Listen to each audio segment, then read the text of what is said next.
राधे राधे, जय श्री कृष्णा, जय जय श्री राधे। श्रीमद् भागवत महापुराण 12वें स्कंद का 9वां अध्याय। मार्कंडेय जी ने भगवान नर नारायण से वरदान मांग लिया कि मुझे आपकी माया के दर्शन हो जाए। भगवान ने कहा ठीक है, हो जाएंगे। भगवान ने वरदान देकर नर नारायण प्रभु बद्रीनाथ धाम चले गए। वो तो वहीं रहती हैं। इधर मार्कंडेय जी ऋषि अपने आश्रम पर बैठे सूर्य में, चंद्रमा में, अग्नि में, पृथ्वी में, जल में और स्वयं अपने अंतःकरण में भगवान के दर्शन करके भगवान की मानसिक पूजा करते रहते थे। मानसिक पूजा में बड़ा आनंद आता है। मानसिक पूजा करते रहते थे और करते करते भैया इतने तल्लीन हो जाते थे कि उनको होश नहीं रहता था कि मुझे कहाँ कैसी पूजा करनी है। एक दिन वो अपने ऐसे मानसिक पूजा कर रहे थे अपने आश्रम पर बैठे पुष्पवता नदी किनारे पर। तो क्या हुआ कि बड़े जोर जोर की आंधी चलने लगी, बिजली चमकने लगी, मोटी मोटी धार का पानी बरसने लगा। पूरी पृथ्वी जलमग्न हो गई। समुद्र ने पूरी पृथ्वी को डुबा दिया। पृथ्वी तो क्या, तीनों लोगों को डुबा दिया। बड़े बड़े मगर उस समुद्र में उछल रही हैं। बड़ी बड़ी मछलियाँ उछल रही हैं। मार्कंडेय जी भयभीत हो रही हैं। कभी मगर खाए जाते हैं, कभी मछली खाए जाती हैं। इधर उधर भागते फिर रहे हैं। क्या करूं? बड़े बड़े भंवर पड़ रहे हैं। आंधी चल रही है जोर की, उससे बड़ी लहरें उठ रही हैं। मार्कंडेय जी को कभी भंवर डुबाए देते हैं समुद्र में, कभी लहरें उठा के फेंक देती हैं इधर से उधर, उधर से उधर। चोट लग जाती है। भूख प्यास से व्याकुल हो रही है। कहाँ जाऊँ, क्या करूँ? करोड़ों वर्ष बीत गए ऐसे ही समुद्र में इधर से भागते भागते भागते भागते पागल से हो गए। अब मैं क्या करूँ? थोड़ा कहीं सहारा मिल जाता तो थोड़े सुख महसूस करते। फिर लहरें उठा के फेंक देती। मगरमच्छ खाने को दौड़ते, फिर दुखी हो जाते। प्राण बचाने को पड़े, मेरे प्राण कैसे बच जाए? क्या करूँ?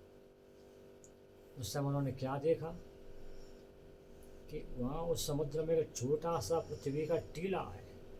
उस टीले पे एक बरगद का पेड़ है।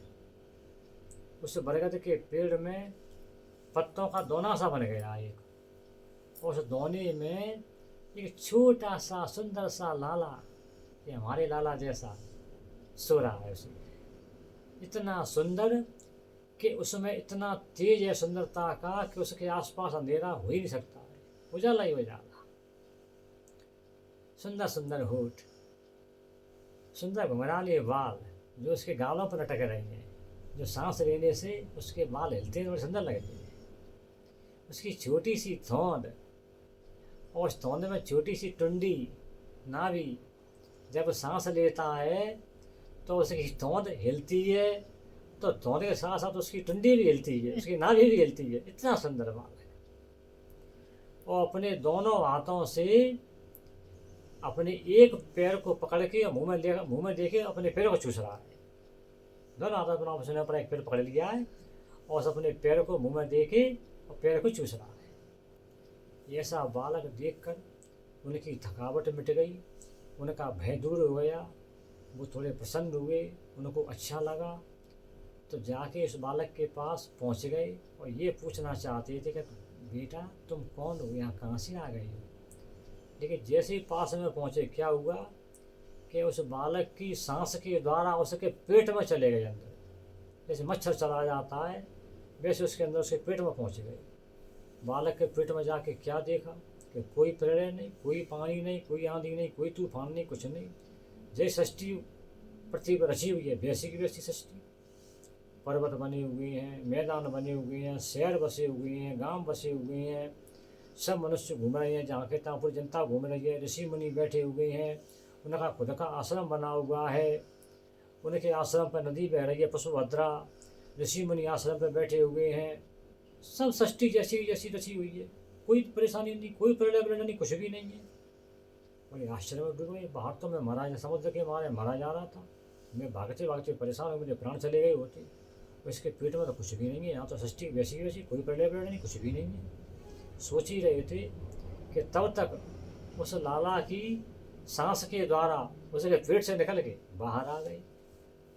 बाहर आके उन्होंने देखा वही प्रलय, वही समुद्र, वही भंवर, वही लहरें, वही मगरमच्छ, सब वही प्रलयकालीन दृश्य।